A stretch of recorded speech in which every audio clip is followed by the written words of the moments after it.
So there are various verbs in English language that are capable of confusing learners, teachers, and students. Now these verbs are called irregular verbs. Irregular verbs are verbs that are often misused by learners, teachers, and students of the English language.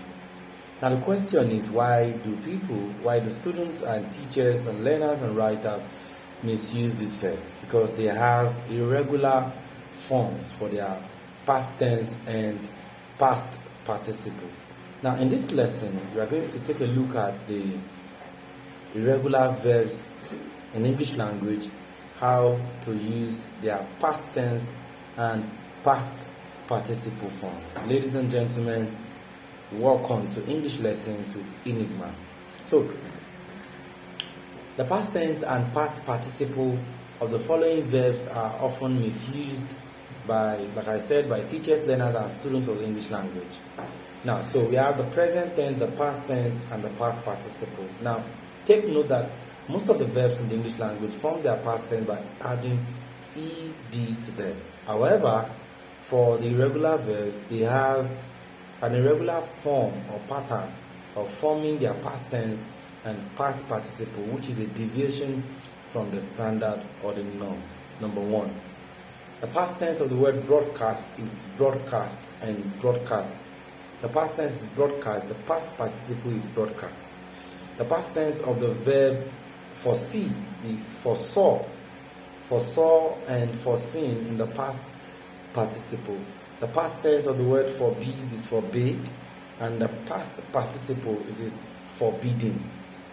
And so you have to take your time as we learn together. The past tense of the word dwell is dwelt, and the past participle, it is also dwelt.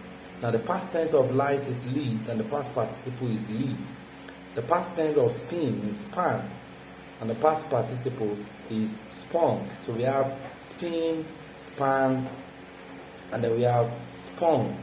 The past tense of foretell is foretold, and foretold in the past participle. Now the past tense of the word shine is shone, and shone in the past participle.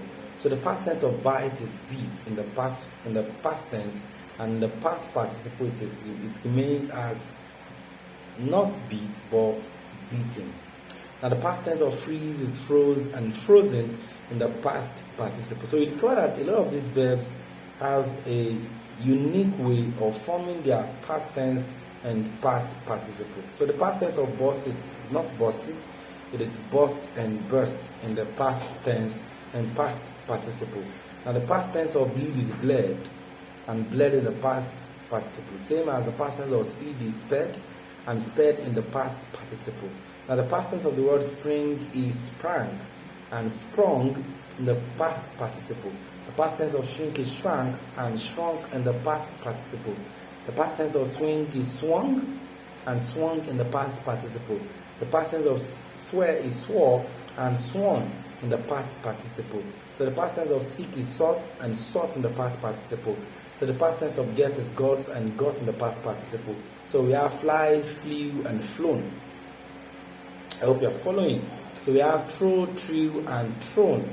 Now the past tense of tread is trod and trodden. The past tense of sing is sang, and sung in the past participle. The past tense of slide is slid, and slid in the past participle. The past tense of strike is struck, and struck in the past participle. I believe you are following. So let's take it slowly now. The past tense of caught is caught, and caught in the past participle. Now the past tense of the word overtake is overtook, and overtaken in the past participle. So when you try to understand how to use irregular verbs, you ensure that you are finicky in terms of how you use them. If you are not, you may end up using them incorrectly. And so one of the things that this lesson wants to achieve is that we want to teach you not only how to use the irregular verbs, but how to learn their correct form.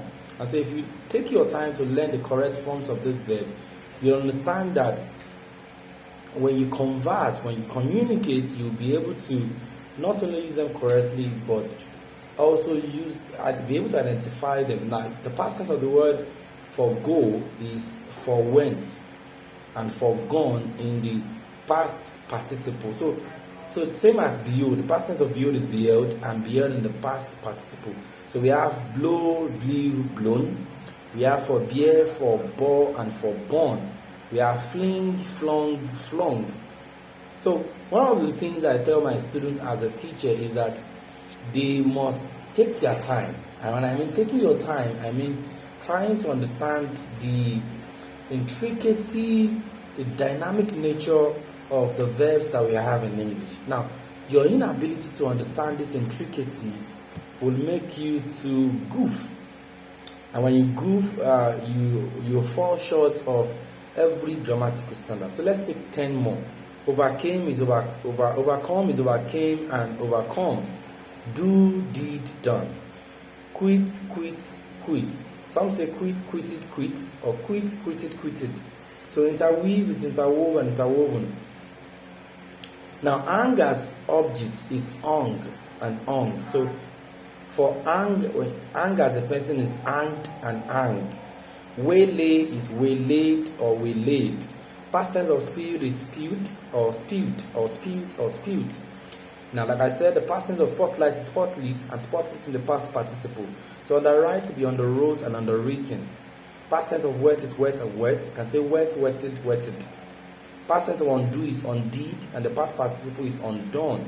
Spoiled is spoiled, and spoiled or spoiled. So partake is partook or partaking.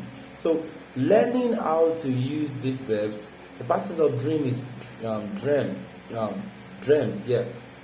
Dreamt and dreamt. Some people say dreamed. Past tense of bet is bet and bet.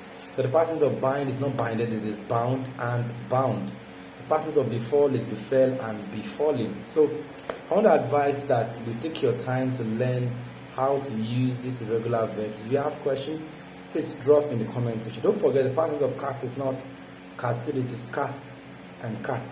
Past tense of typecast, typecast and typecast. So you have to learn how to use this verb.